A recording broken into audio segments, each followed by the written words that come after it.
Picture a parent on a suburban street, adjusting a child's vampire cape. The fabric catches the wind. A few houses down, through a window, a hospice lamp flickers. The child runs toward porch lights and candy. The lamp stays on.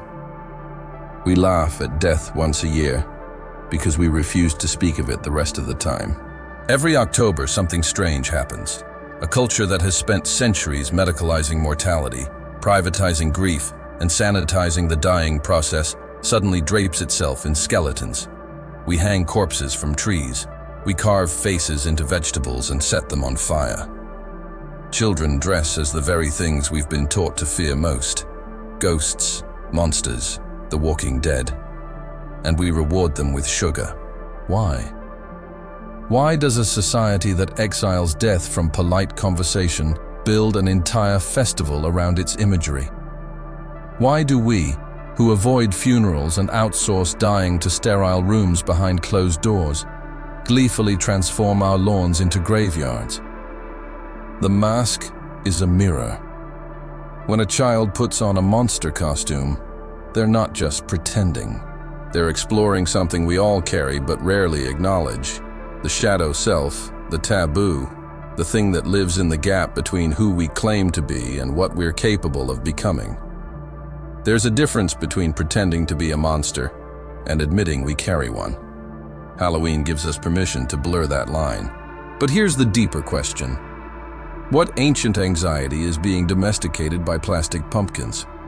Are we mocking death or begging it to go easy on us?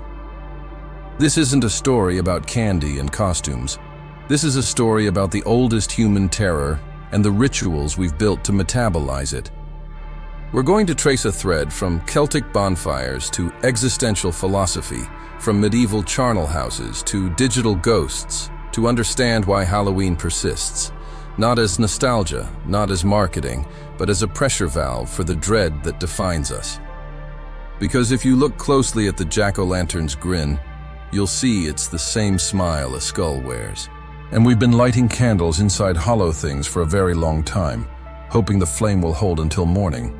Long before there were candy bowls and spirit stores, before Halloween was a holiday at all, there was a night when the world turned.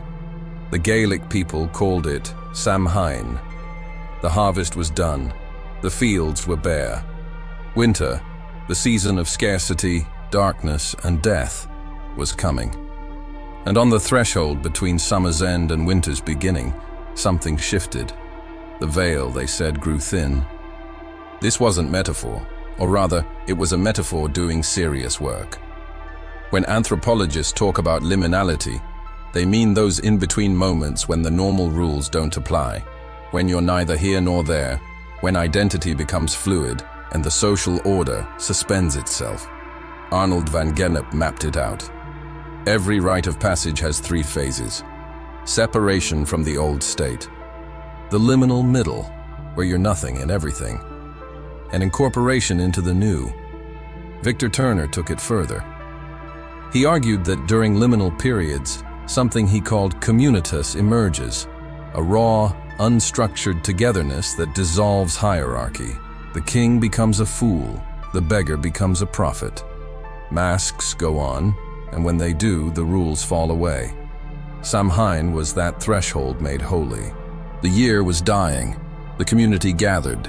They lit bonfires, enormous communal flames meant to purify and protect. Hearth fires in homes were extinguished and then relit from the communal blaze, a ritual reset, a way of saying, we end together and we begin together. They left offerings of food and drink at the edges of their land, not for celebration, but for appeasement. Because when the veil thins, what crosses over isn't always friendly. Then the church arrived. Christianity didn't erase these autumn rites. It absorbed them. All Hallows Day, the Feast of All Saints, was placed on November 1st. All Souls Day followed on the 2nd, a day to pray for the dead in purgatory. And the night before, All Hallows Eve, became a sanctioned threshold soaked in older customs. Souling emerged, poor Christians going door to door, offering prayers for the dead in exchange for soul cakes. Disguising followed, people in disguise performing for gifts, their faces hidden so spirits wouldn't recognize them. The symbols traveled with the rituals. In Ireland and Scotland, they carved turnips and potatoes into lanterns, placing them in windows and doorways to ward off malevolent spirits. The story of Stingy Jack, the trickster too clever for the devil and too wicked for heaven, condemned to wander the earth with only a coal inside a carved turnip to light his way, became the archetypal tale. When Irish and Scottish immigrants came to North America, they found pumpkins, bigger, softer, easier to carve.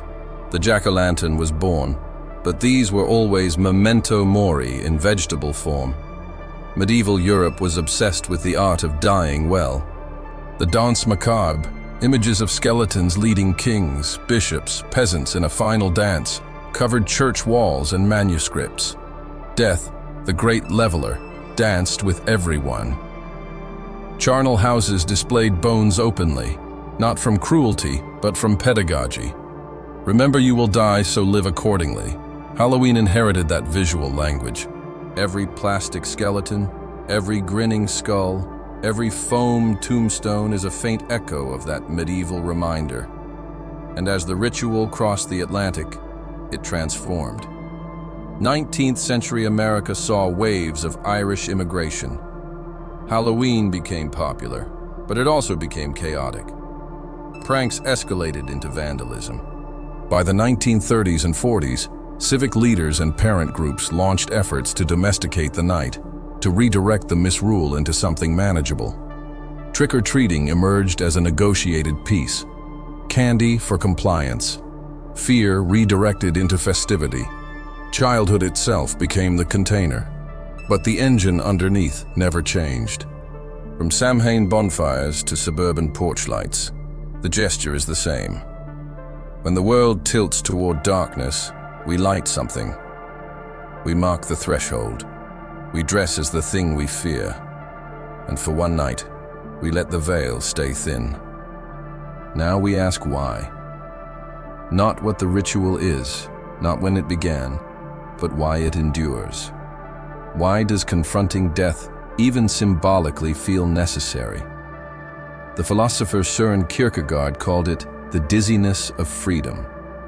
Anxiety, he argued, isn't fear of a specific threat. It's the vertigo that comes from possibility itself, from standing before the abyss of choices and knowing that no choice is guaranteed. You are free, and that freedom is terrifying, because woven into every choice is the knowledge that one day, all choosing stops. Martin Heidegger built a philosophy on that fact. He called it being toward death. For most of our lives, we drift in distraction in what he called the they, the anonymous social current that tells us how to live, what to want, how to forget. But mortality, when faced directly, shatters that drift. Being toward death doesn't mean obsessing over your death. It means letting finitude clarify what matters. Only when you admit the clock is ticking do you stop wasting time. Albert Camus took it further. Life, he argued, is absurd. There is no cosmic meaning, no script, no guarantee. We are conscious beings trapped in an indifferent universe. And yet, and this is the pivot, the absurd demands revolt. Not despair, revolt. You live with dignity anyway. You create meaning anyway. You light the lantern even though the dark always wins eventually. Ernest Becker, in The Denial of Death, argued that culture itself is a defense mechanism against mortality terror. Every society builds what he called hero systems, structures of meaning that let individuals feel significant, immortal through legacy, contribution, belief. Holidays, he might say, are seasonal armor. And Halloween. Halloween is the one night we stop denying. We mock death openly, we wear its face, and by laughing at it, we metabolize it. Terror management theory expanded Becker's insight with experiments. When people are reminded of death, even subtly, even unconsciously, they cling harder to their worldviews. They judge outsiders more harshly. They seek status, consume more, punish norm violators. Mortality salience makes us defensive. But here's the twist. When mortality is framed symbolically, communally, ritually, when it becomes a game, the defensive response softens. Halloween contains the dread. It turns mortality salience into a shared narrative, and shared narratives reduce the terror. Our brains are wired for this. Evolutionary psychologists talk about hyperactive agency detection, the tendency to see intention and presence in ambiguous stimuli. A rustle in the dark isn't just wind, it might be a predator. Better to false alarm than to miss the threat. Ghost stories and haunted houses exploit this ancient circuitry. We see faces in shadows. We hear footsteps in static. And Halloween makes it a feature, not a bug. Then there's the negativity bias. Threats command attention more than rewards. Scary stimuli hijack our focus because survival demanded it. Uncertainty and tolerance amplifies this. Ambiguity feels dangerous, so we crave resolution. Rituals impose structure over chaos. They give fear a beginning, middle, and end. When fear has a plot, it becomes tolerable. And there's pleasure in it. Controlled scares deliver a dopamine hit. Arousal followed by relief feels good. The benign violation theory explains why we like horror. Something is wrong, but we're safe. That gap between threat and safety is where the thrill lives. Sensation seekers chase that edge. Halloween offers it on every block. Carl Jung would call this shadow work. The persona is the mask we show the world, the socially acceptable self. The shadow is everything we've repressed, denied, disowned. It doesn't disappear, it festers.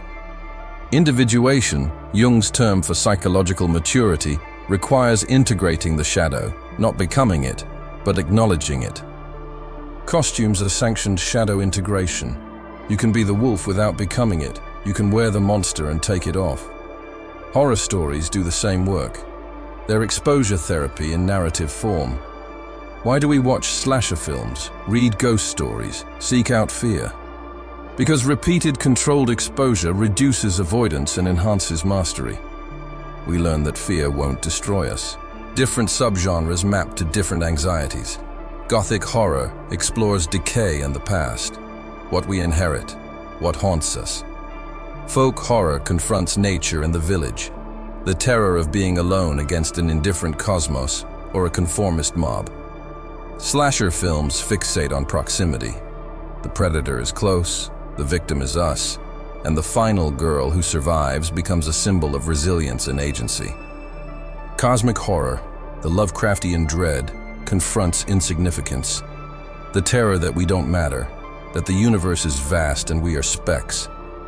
Each fear has a taxonomy. Each story is a nervous system regulation tool. When you give amorphous dread a shape, a name, a narrative arc, it stops being unbearable. It becomes a thing you can hold, examine, and set down. Halloween orchestrates all of this. It's a cultural technology for handling mortality awareness. It turns existential dread into a costume party. It makes the shadow visible for one night, so you can live with it, the other 364. But ancient mechanisms surface in modern life with new faces. We live in a world that has extended lifespans and exiled death from view. Medicine has made dying a technical event, often institutional, often invisible. Fewer people die at home. Fewer families wash the body, sit with the dead, participate in the passage.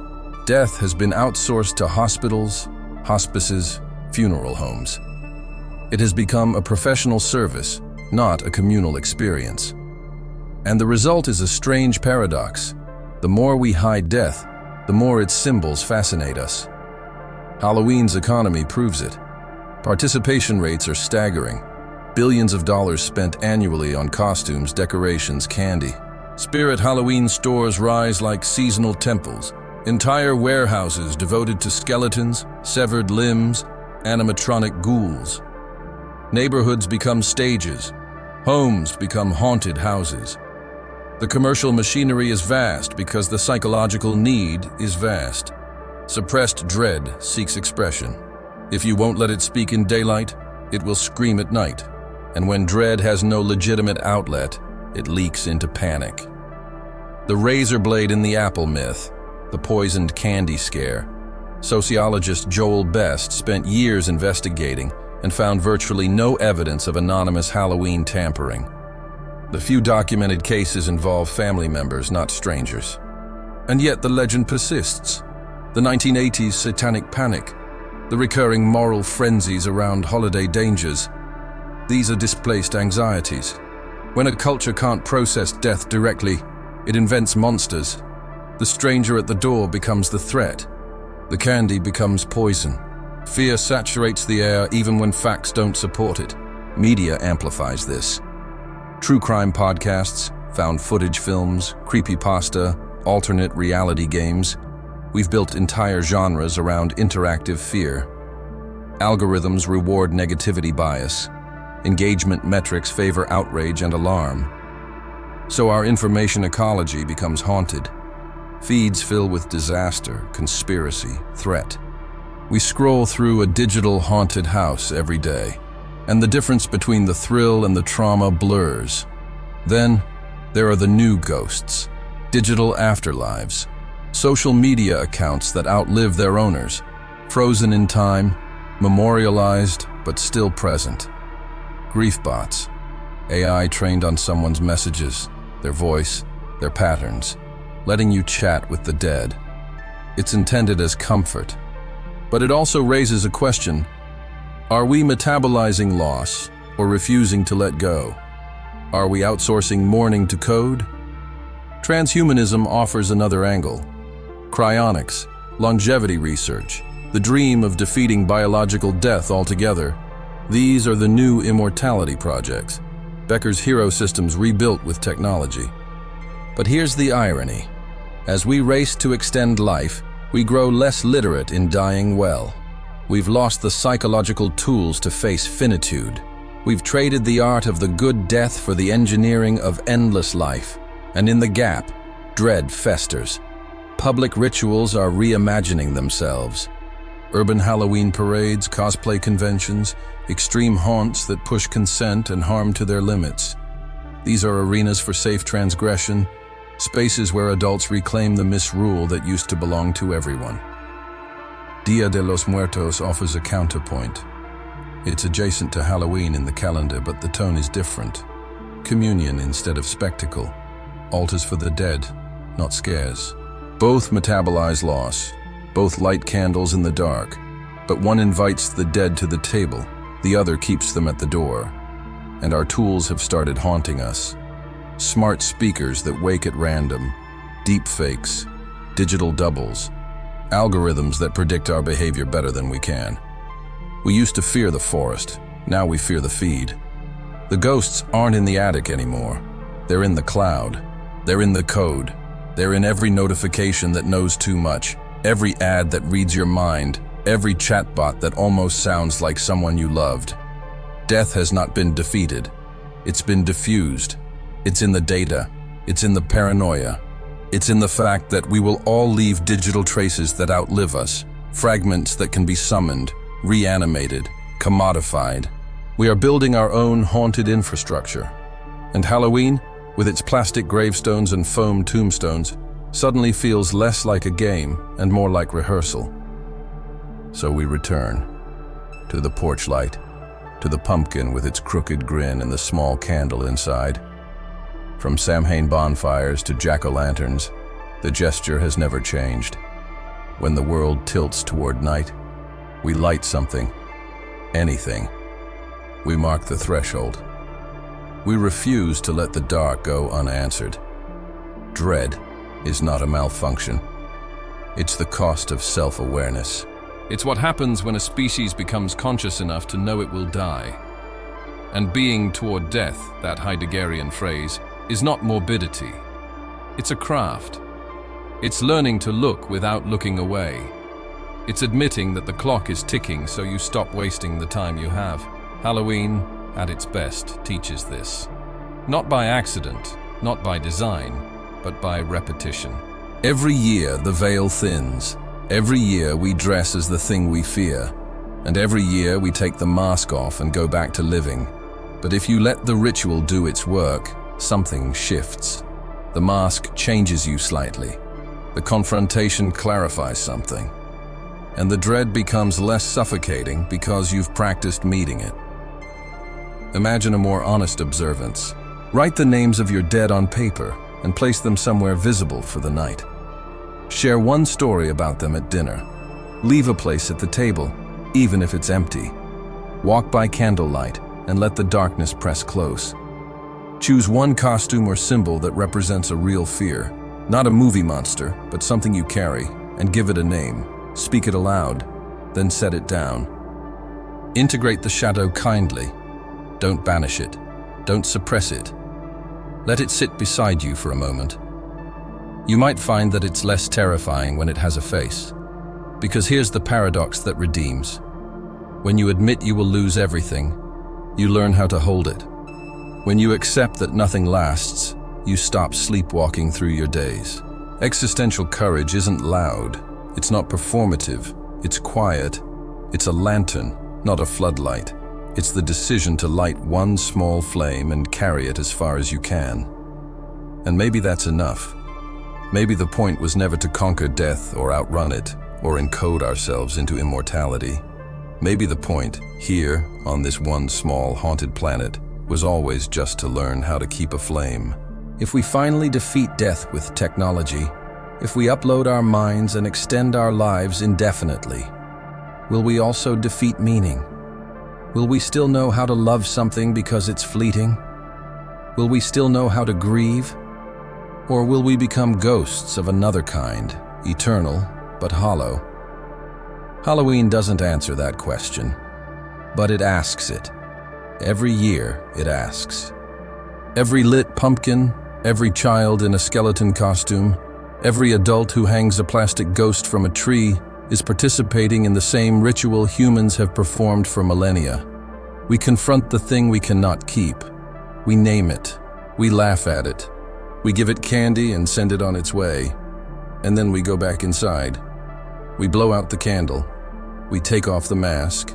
And we live for one more year with the knowledge that the veil will thin again, that the dark will return, that the only light we'll ever have is the one we choose to carry. So carry it well. Carry it with attention. Carry it with humor and care and the quiet dignity of someone who knows that nothing lasts forever and lights the hollow anyway.